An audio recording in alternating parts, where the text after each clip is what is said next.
you. Again, thank you all for your patience. Here's Captain McQuiston. He's from the CDC, and he'll provide some opening statements and available for questions. Hi, good afternoon or good evening, everyone. I know you're very interested to learn about how the flight coming in, how it all went. So I have a couple of prepared statements for you, and then I'll be happy to take a couple of questions. So my name is Captain Jennifer McQuiston. I am the CDC team lead here at JBSA Lackland, and I am in charge of making sure that the individuals who have been evacuated from China are kept safe and healthy during their 14-day quarantine period, which will happen here at JBSA Lackland. I'm happy to report that the plane touched down safely at 12:21 p.m. Central Time today. We escorted the passengers off the plane, we screened them, we took their temperatures, and I am happy to report that we did not find any evidence of illness among the passengers who landed here today.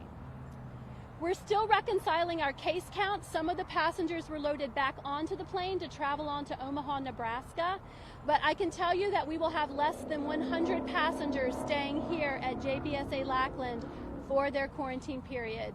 And we'll be able to release final numbers to you later this evening after we reconcile with the manifests.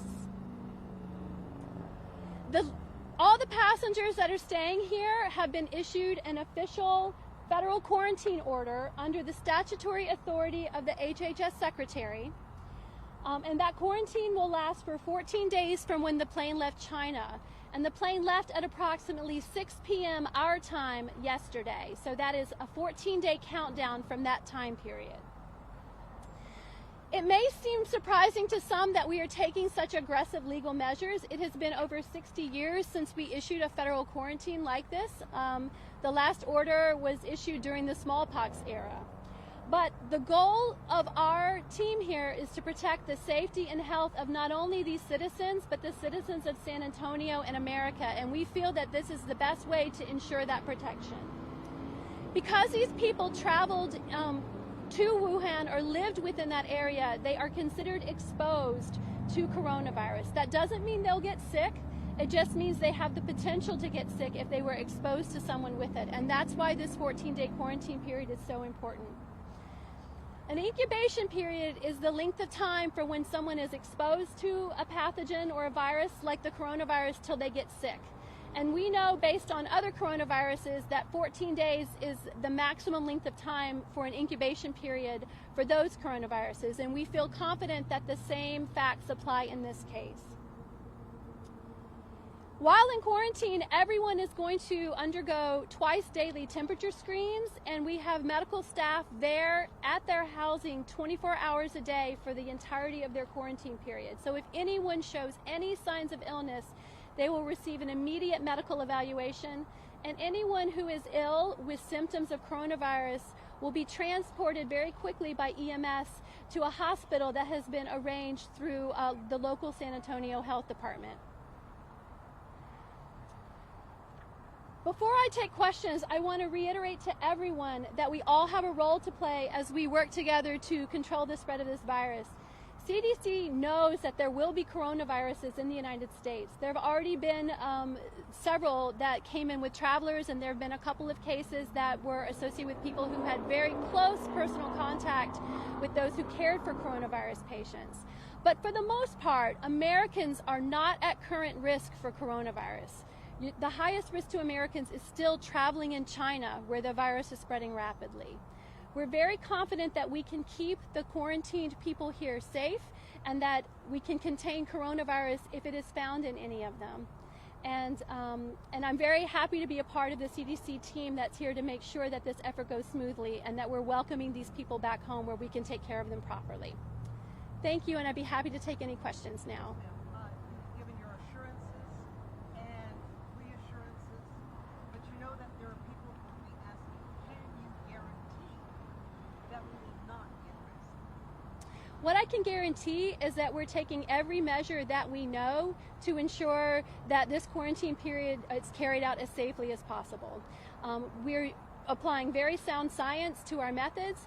I really feel that what we're doing here is more than is needed to control coronavirus, and I feel very confident that the quarantine period will go smoothly. Are you planning to receive any more evacuees in the near future? I have not been instructed that any more evacuees are coming. That is a matter for the State Department to decide. Are they men, women, and children? 100 or so? Yes, there were men, women, and children. A lot of very, very tired children.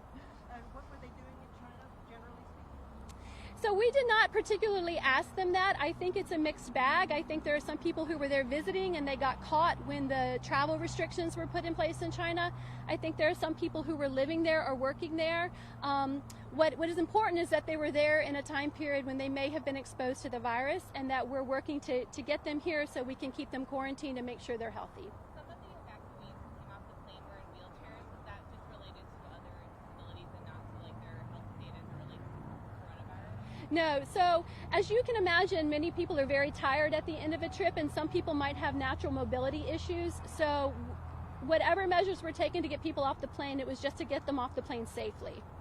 Will the families be in rooms together, or is each person individual?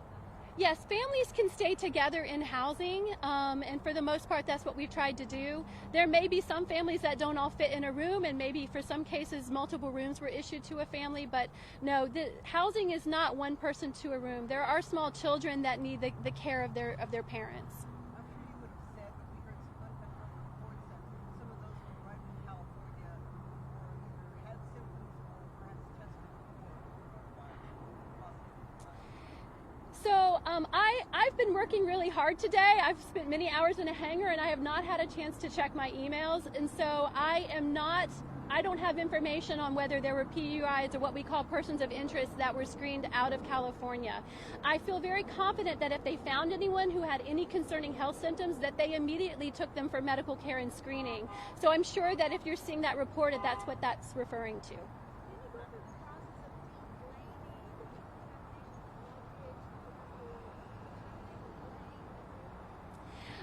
So the plane, when it is done, I mean, the plane is still moving on to Nebraska right now, and so after it lands in Nebraska and those passengers are off, it is a privately owned aircraft. I mean, it's a contracted aircraft, and so cleaning procedures are part of that, and it will be thoroughly cleaned and decontaminated. It is not a commercial air carrier. It looked like a cargo plane. I was on it, and it was not the type of plane that we typically fly on.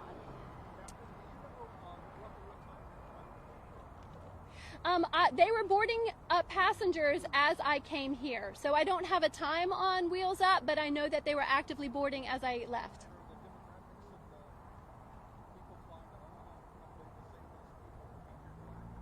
Yes, so Travis roughly sorted people as to those who would stay here and those who would go on, and we did end up keeping a few that were meant to go on to Omaha just because they had some mobility issues, and I believe that the housing in Omaha involves stairs. This long time, is there anything that people in this community could do to help these people pass the time? Perhaps make donations for some of the children that have toys or something like that. Is there anything that we can do to make things better?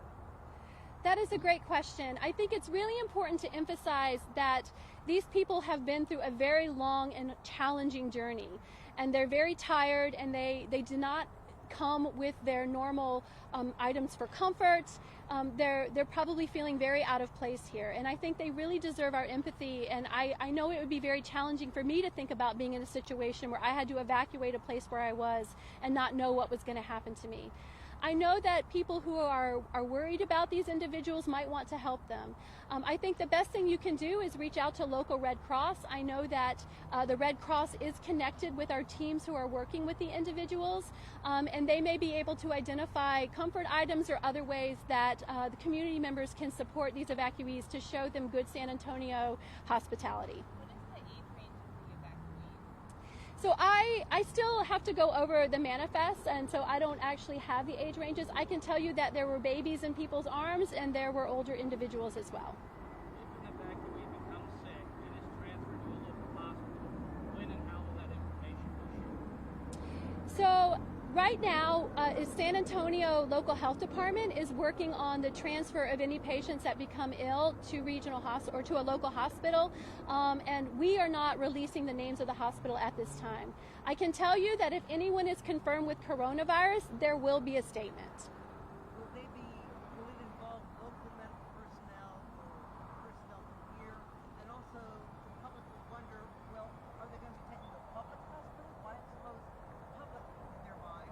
Why not take them to a military hospital? So the evacuation operation, JBSA Lackland's contribution to this is primarily lodging and then sort of the logistical support of how to pull all of this off, and they have been absolutely amazing. But the medical care is not part of their mission. The medical care of these individuals is part of CDC's mission. It's our job to protect the safety and health of Americans, and then it's also a local mission. So local San Antonio and the state of Texas are all involved in the public health safety of their citizens. So I think it's important to note that all across America, and San Antonio and Texas are no exception, hospitals are preparing for possible coronavirus cases. You could have any traveler returning and possibly have been exposed if they were in China or particularly in the Hubei province. So while we're taking these extreme precautions here, hospitals all over America are taking their own precautions, and local hospitals know what to do in order to protect against coronavirus. Coronavirus is not like Ebola. Ebola is a very deadly, dangerous pathogen. Coronavirus can kill, but we already know about other coronaviruses. This is a new and emerging virus, but other coronaviruses cause the common cold, some types of the common cold, for example. And we also know that two diseases called severe acute respiratory syndrome, or SARS, and Middle East respiratory syndrome, or MERS, are both caused by coronaviruses. And we've known about those for many years, and we have been studying them. So we can apply what we know from those to this new emerging virus. What is the greatest concern that you and staff have debating? The greatest concern y'all are dealing with? Well, I know this sounds odd, but right now I've been given the wrong telephone, and I'm getting the phone calls from everybody who want extra towels in their room. So that's a concern for me. But I think my biggest concern is that these individuals are about to enter a very tough 14-day quarantine period. They don't know what's coming. They don't have the items that they're comfortable with. And it's our job to make sure that they're not only safe, but they're comfortable. And this is not a role that CDC is traditionally engaged in. And so I need to be thinking about things on all levels. Can you tell us about the test kits that will be distributed to different laboratories? So as I mentioned, I've been working all day on this activity, and so I have heard that kits are shipping out from CDC, but I don't have details on timing for what will arrive here in Texas. I will also tell you that just shipping the kits out doesn't mean that a state is actively ready to start testing. They actually have to validate the test in their own laboratory with the personnel who are going to be using it, and that can take a little while. How are they doing emotionally on the plane? I'm sorry. Can you help call for folks?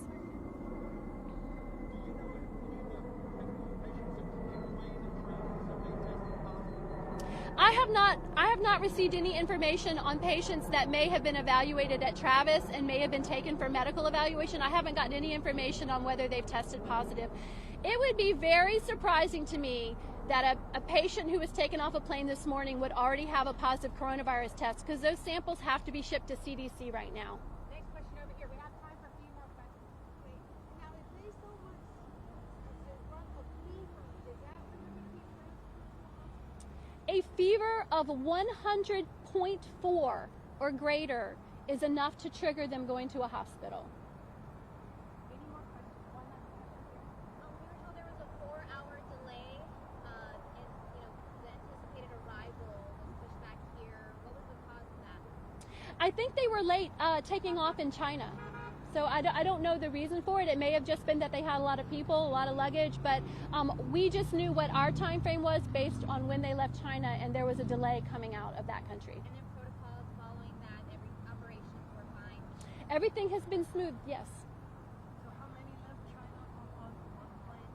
So I don't have the manifest numbers in front of me, unfortunately. Like I said, we're going to release the numbers later. I do know with 100% certainty that we are housing less than 100 people here at JBSA Lackland, and that number is significantly less than they had originally projected to plan for. They were planning for up to 250, but the number of people that boarded and left in China was lower than the original State Department estimates.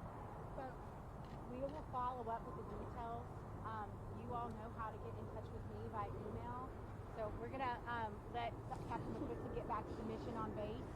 Thank you very much. And as she stated, CDC will issue a statement if there is a confirmed case.